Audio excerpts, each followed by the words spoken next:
ನರೇಗಾ ಕದನಕ್ಕೆ ಮತ್ತೆ ಅಧಿವೇಶನ ಅಖಾಡ ಸಜ್ಜು. ಆಡಳಿತ ಪ್ರತಿಪಕ್ಷಗಳ ನಡುವೆ ವಾಕ್ಸಮರ fix. MNREGA versus VBG Ramji ಕಾಯ್ದೆ ಸಂಬಂಧ ಬಿಸಿ ಬಿಸಿ ಚರ್ಚೆ.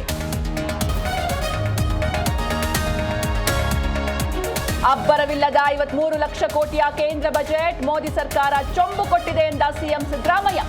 ರಾಜ್ಯಕ್ಕೆ ಹೆಚ್ಚಿನ ತೆರಿಗೆ ಪಾಲು ಎಂದ ಕುಮಾರಸ್ವಾಮಿ.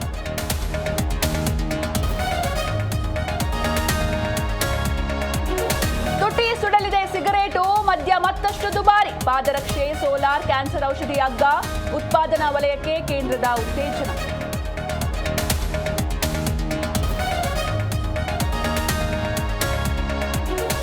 ಚುನಾವಣೆ ನಡೆಯೋ ರಾಜ್ಯಗಳಿಗೆ ಬಂಪರ್ ಆಫರ್. ತಮಿಳುನಾಡು, ಪಶ್ಚಿಮ ಬಂಗಾಳ, ಕೇರಳ, ಅಸ್ಸಾಂ ಗೆಲ್ಲಲು ಪ್ಲಾನ್.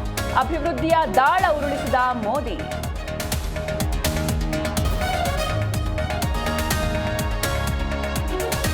T20 ವಿಶ್ವಕಪ್ನಲ್ಲಿ ಭಾರತದ ಜೊತೆ ಆಡಲ್ಲ, ಉಳಿದವರ ಜೊತೆ ಮಾತ್ರ ಆಡ್ತೀವಿ ಎಂದು ಪಾಕ್ ಖ್ಯಾತೆ. ಪಾಕ್ ಕ್ರಿಕೆಟ್ ಬೋರ್ಡ್ಗೆ ಐಸಿಸಿ ಖಡಕ್ ಎಚ್ಚರಿಕೆ.